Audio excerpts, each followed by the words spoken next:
Olá! Nesta análise aprofundada, vamos mergulhar nos dois principais modelos de referência para redes de computadores, o OSI e o TCP/IP. O nosso foco aqui será total nos conceitos que são absolutamente essenciais para quem está se preparando para concursos públicos. Bom, o nosso roteiro é o seguinte. Primeiro, vamos entender o problema central que esses modelos se propõem a resolver. Depois, vamos definir exatamente o que são os protocolos. Em seguida, dissecamos o modelo teórico, o OSI, para depois compará-lo com o modelo prático, o TCP/IP. E para fechar com chave de ouro, vamos focar no que realmente importa para as provas, as camadas e os equipamentos mais cobrados. Então, vamos começar pelo começo, pelo problema fundamental. Já pararam para pensar como é possível que bilhões de aparelhos, de marcas diferentes, com sistemas diferentes, um celular, um computador, uma Smart TV, consigam conversar entre si de forma padronizada numa rede global? A grande questão é como essa interoperabilidade funciona na prática. E a resposta para essa pergunta está em uma palavra: protocolos. Pensem nos protocolos como se fossem a gramática e o dicionário da comunicação digital. Eles são o conjunto de regras que garantem que todos os dispositivos, sem exceção, falem a mesma língua. É por causa deles que a comunicação acontece. Certo, mas o que exatamente essas regras definem? Bom, elas definem basicamente tudo, desde o formato que os dados devem ter, como uma conversa digital deve ser iniciada, mantida e terminada, até mecanismos para detectar e corrigir erros no meio do caminho e, o que é crucial, define como funciona o endereçamento e o roteamento, ou seja, como um pacote de dados sabe para onde ir e qual o melhor caminho a seguir. E aqui vem um ponto-chave: a universalidade.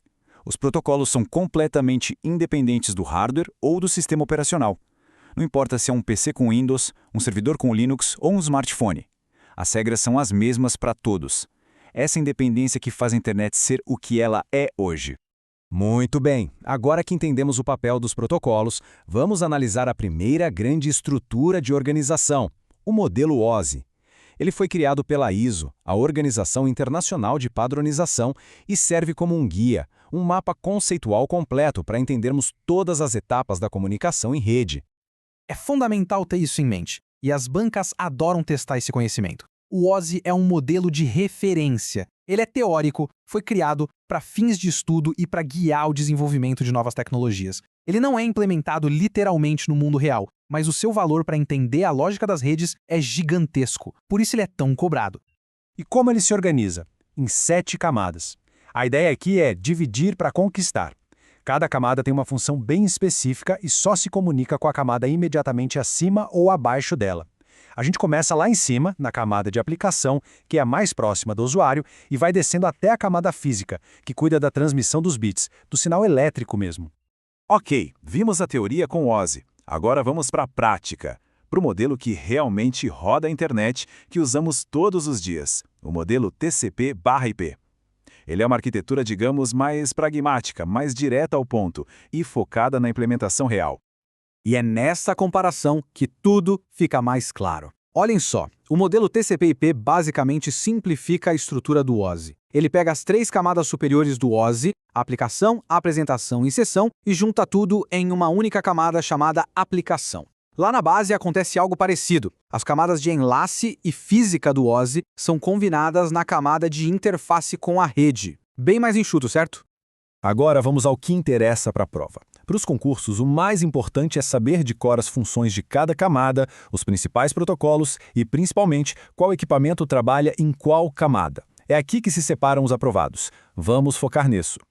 E este quadro é um resumo de ouro, um clássico das provas. A associação direta entre hardware e camada. Vamos gravar isso. Roteador, sempre na camada 3, a de rede. Sua função é interligar redes diferentes. Switch, camada 2, enlace. Ele conecta dispositivos dentro da mesma rede local. E o hub, que é mais antigo e menos inteligente. Ele atua na camada 1, a física, e basicamente só replica o sinal elétrico para todas as portas. Dando um zoom na camada de rede, a função principal dela, a palavra-chave que precisa estar na ponta da língua é roteamento. Essa é a camada que usa o endereçamento lógico, o famoso endereço IP, para encontrar o melhor caminho para os pacotes de dados viajarem entre redes diferentes. O protocolo que manda aqui, claro, é o protocolo de internet, ou IP. Subindo ao nível, chegamos na camada de transporte. Aqui, a grande questão é a gestão da comunicação de ponta a ponta. E a distinção entre TCP e UDP é vital para qualquer prova. O TCP é o protocolo confiável. Ele verifica, garante a ordem, controla o fluxo e recupera pacotes perdidos.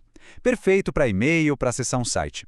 Já o UDP é o apressadinho. Ele é rápido, mas não oferece garantia nenhuma. É ideal para aplicações que não podem ter atraso, como streaming de vídeo ou jogos online. E, finalmente, no topo, a camada de aplicação. Ela é a que faz a interface direta com os programas que a gente usa. É aqui que moram os protocolos mais famosos do nosso dia a dia. O HTTP, para navegar na web, o SMTP, para enviar e-mails, o FTP, para transferir arquivos, e o DNS, o tradutor da internet, que converte nomes de sites em endereços IP. Para fecharmos, vamos aplicar tudo isso com uma questão típica de concurso. Pensem bem. Qual camada do modelo OSI é responsável pelo roteamento de pacotes entre redes distintas e pela identificação de endereços lógicos? A resposta, como vimos exaustivamente, é a camada de rede. Não tem erro. É nela que os roteadores trabalham, usando o protocolo IP para fazer exatamente isso: o endereçamento lógico e o roteamento de pacotes. Memorizar essa trinca, camada de rede, roteamento e endereço IP, é um passo fundamental para garantir pontos preciosos na sua prova.